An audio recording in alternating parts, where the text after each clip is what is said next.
Salut les fans de catch, c'est Andy Wheeler, bienvenue sur cette première vraie vidéo où on va parler du Royal Rumble 2025 qui aura lieu ce samedi à minuit sur le WWE Network ou sur Netflix si vous n'êtes pas en France, Belgique et Suisse.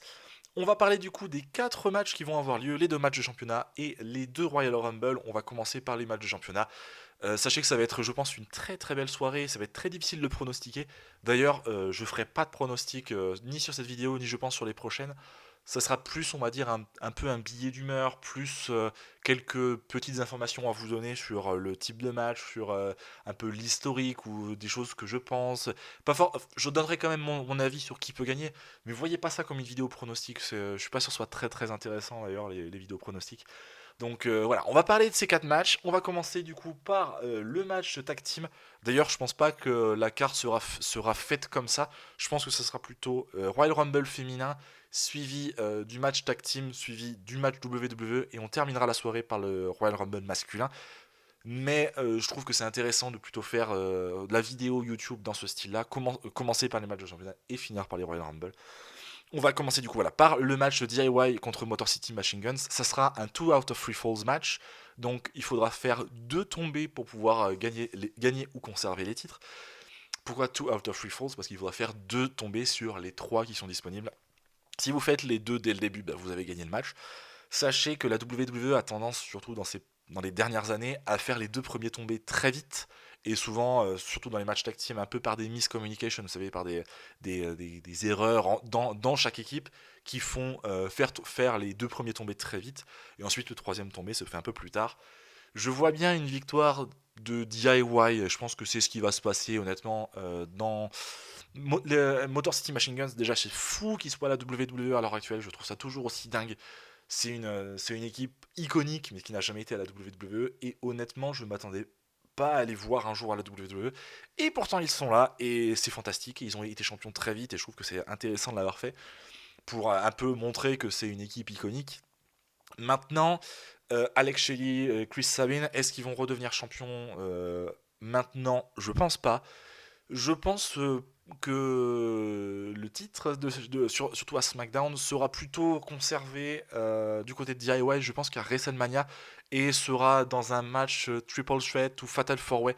J'aime bien les matchs avec beaucoup d'équipes à WrestleMania parce que ça permet de mettre en avant pas mal de monde. Et donc voilà, je vois bien cette idée-là. Pourquoi pas dans un ladder match? C'est pas impossible. Mais voilà. En tout cas, pour ce qui est de ce match-là, je pense effectivement ça va être DIY qui va conserver. Et je pense dans un match qui va être cool. Si c'est eux qui ouvrent la soirée, bah, ça pourrait être intéressant aussi, ça pourrait mettre un petit peu d'ambiance dans cette salle. Ça sera Indianapolis, donc pas forcément le meilleur public du monde, ni même le meilleur public des États-Unis, hein. C'est souvent un public un petit peu silencieux. Donc on va voir si ça sera le cas pour cette soirée. J'espère pas, parce que je pense qu'il y aura des belles surprises. On verra bien. Ensuite, on va faire du coup le deuxième match, Kevin Owens contre Cody Rhodes pour les titres WWE. Une rivalité qui est extraordinairement bien écrite. On voit bien là la plume de Triple H que je trouve géniale. Ça fait bon, tout le monde dit que ça fait à peu près un an. Techniquement, ça fait un petit peu plus que maintenant il commence à écrire pas mal d'histoires. Il a été le chef de l'écriture à la WWE pendant une période, puis après Vince est revenu, puis maintenant Vince est reparti. Et c'est très bien comme ça. Ouais, je suis fan depuis 2009 et on a eu franchement des histoires, surtout à l'époque fin des années 2010, où franchement fallait vraiment aimer le catch pour regarder ce qui se faisait parce que franchement c'était ignoble. J'ai failli lâcher à cette époque-là d'ailleurs. Bref. Et donc du coup cette histoire entre Kevin Owens et Cody Rhodes elle est fantastique dans le sens où même si t'es pas fan de Kevin Owens, bah, au moins son histoire elle est compréhensible. Avant les histoires babyface contre heel, donc gentil contre méchant, c'était souvent très simple, c'est-à-dire ils sont copains, puis il y en a un qui attaque l'autre qui est plus copain, et puis après il dit que celui qui est plus copain, bah, il était pas gentil et que voilà. Là, l'histoire, elle a beaucoup de couches, elle a beaucoup d'historique, des histoires qui datent depuis des années. Le fait que Kevin Owens a toujours été contre la Bloodline, que Cody Rhodes aide la Bloodline à partir du moment où Roman Reigns est revenu. Je trouve que l'histoire, elle est vraiment bien fichue, et du coup, tu peux te dire, ouais, mais Cody Rhodes, ok, tout le monde t'adore, et moi le premier, mais Kevin Owens, déjà, je l'adore aussi, et puis merde, il a raison. En fait, il a raison sur plein de trucs. Il exagère sur certaines autres choses aussi, évidemment. Parce que c'est un heal, c'est son but. Son but, c'est pas que tout le monde l'apprécie. Son but, c'est aussi d'exagérer sur certaines choses. Mais malgré tout, je trouve que c'est bien écrit. Et du coup, je serais super content que ça soit Kevin Owens qui gagne le titre. Je pense pas que ça va arriver. Je pense que ça va être un match violent, mais je pense pas que Kevin Owens va gagner. Franchement, s'il gagne, je serais ravi pour lui parce que c'est un super catcheur et surtout c'est un super gars derrière. Et ça, vous apprendrez à le connaître au fur et à mesure des vidéos. Mais les catcheurs qui sont des bonnes personnes derrière les personnages, ça me touche beaucoup très souvent et je vais avoir tendance à énormément apprécier des heals juste parce qu'en fait c'est des bons gars derrière. Je prends un exemple, The Miz ou d'autres, où même s'ils sont heals, ben, je pourrais jamais les détester vraiment parce que je sais que derrière c'est des bonnes personnes qui ont ils font des belles choses dans leur vie, ils sont des bons pères de famille, ou alors voilà. Et donc voilà, c'est assez difficile. Par contre, il y a des faces que je ne pourrais jamais apprécier. Si un jour Logan Paul devient face, ça va être compliqué de l'apprécier.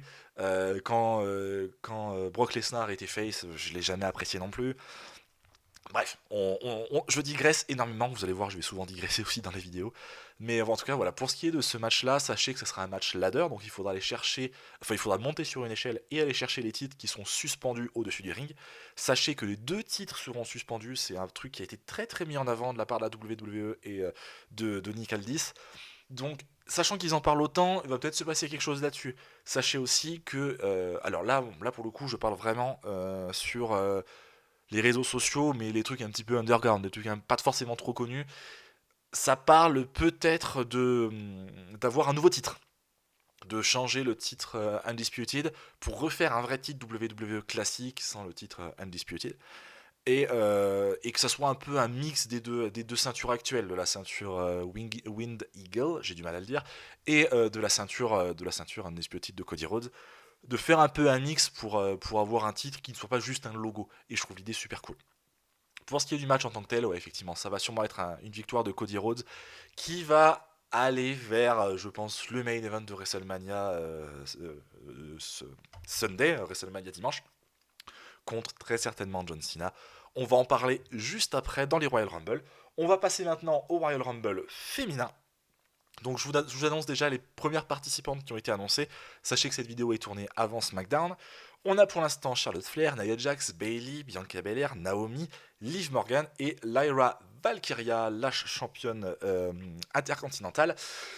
La division féminine est franchement de mieux en mieux à la WWE, sachant que déjà elle était extraordinaire et je la trouve vraiment de mieux en mieux dans le sens où, à part peut-être Charlotte Flair, c'est hyper difficile de pronostiquer qui peut gagner. Euh, la- En fait, j'ai l'impression que dans les 30 participantes qui vont être dans le Rumble, risque d'avoir 4 ou 5 anciennes catcheuses qui reviennent juste pour ça.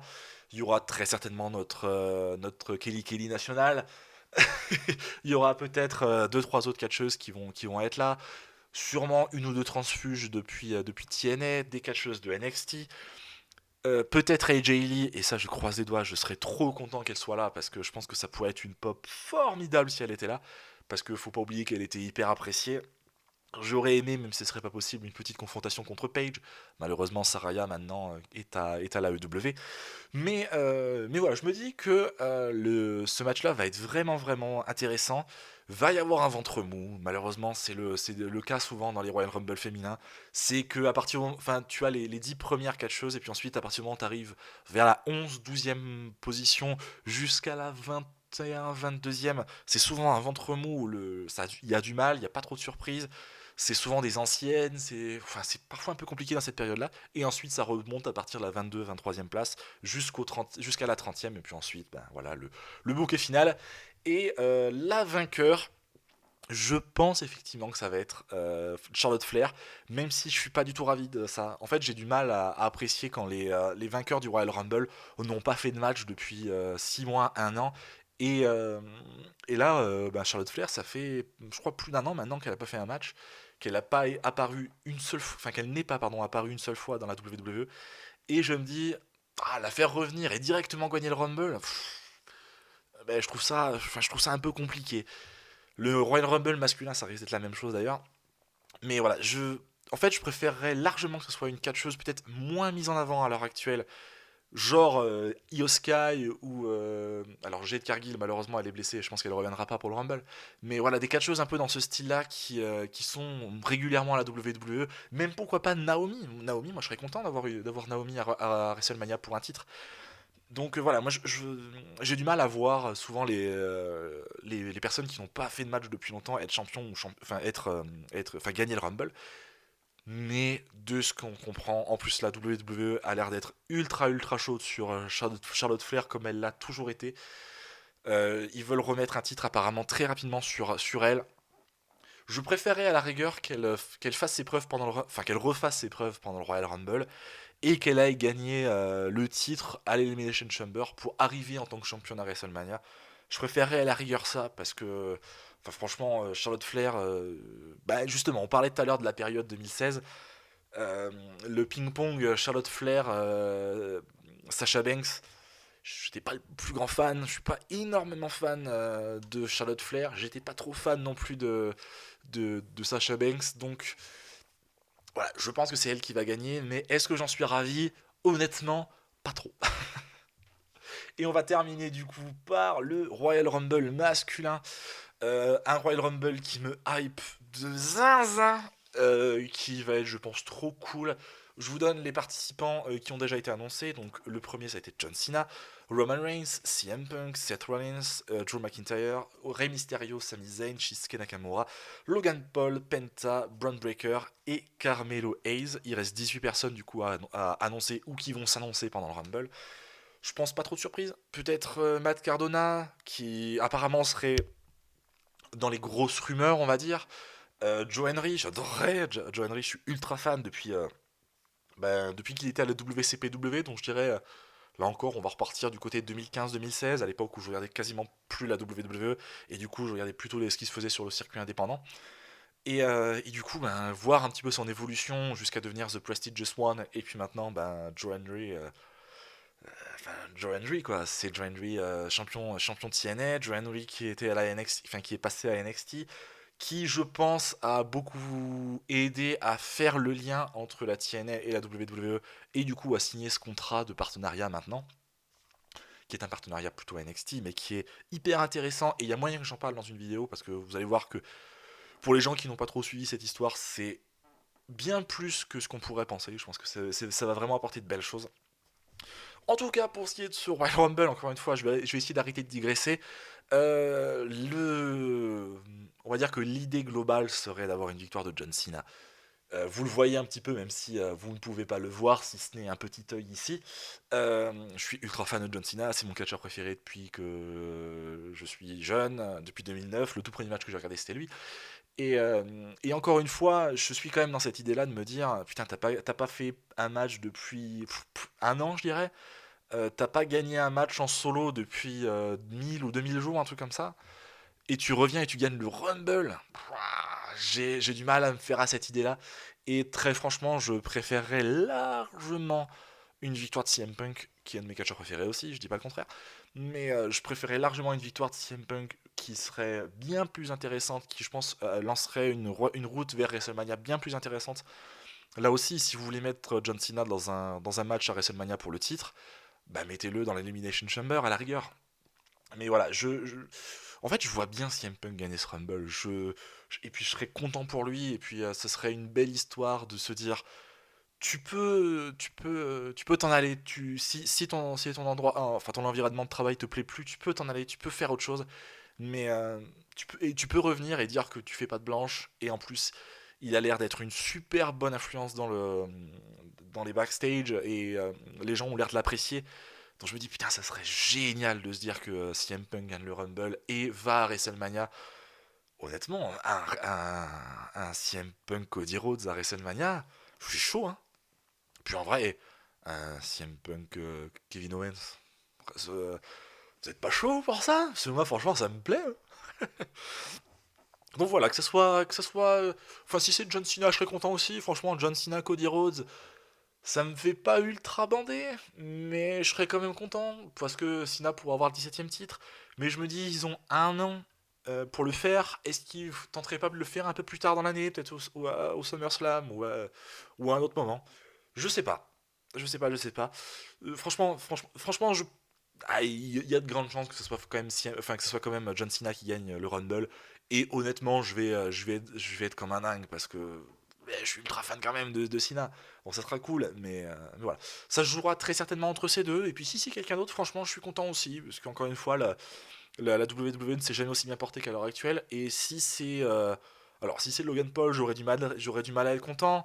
Mais par exemple, si c'est un Sami Zayn, ça pourrait être qui d'autre? Seth Rollins à la rigueur. Mais bon, Seth Rollins, ça serait un Seth Rollins Gunther ou Seth Rollins Cody Rhodes, sachant qu'il y en a déjà eu un au tout premier Raw. Enfin, au tout premier Raw sur Netflix. Ouais, je suis pas forcément ultra fan non plus. Donc voilà, Cena ou Punk, on va voir. Et ben voilà, j'espère que cette petite vidéo billet d'humeur vous aura plu. C'était la toute première de ce style, la toute première sur ma nouvelle chaîne YouTube, Andy Wheeler WWE. J'espère qu'elle vous a plu. Moi, ça a été un petit plaisir de la faire, un petit plaisir de l'imaginer pendant tous ces derniers jours, depuis que j'ai relancé cette chaîne, de me dire comment je vais la faire, est-ce que je la fais à la cool ou pas. Finalement, je la fais un peu à la cool parce que je me dis, ça, c'est ce qui me ressemble, de papoter un petit peu avec vous. Je serais content peut-être de la faire avec plus de gens, s'il y a des gens qui veulent venir discuter un petit peu, faire en mode un peu podcast. Pour l'instant, je le fais tout seul à la cool. Donc, j'espère que ça vous a plu. Et puis, on se retrouve peut-être pour le Rumble, je sais pas, peut-être un petit live stream, s'il y a des gens que ça intéresse, ou sinon, je sais pas, sur Twitch ou sur YouTube. On verra. Je me lance dans des idées, je suis même pas chaud, en plus je travaille le lendemain, donc ça serait un peu zinzin, on verra bien. Je vous fais des gros bisous, et puis on se retrouve très bientôt pour une nouvelle vidéo, c'était Andy Wheeler, salut à tous, et à la prochaine, ciao.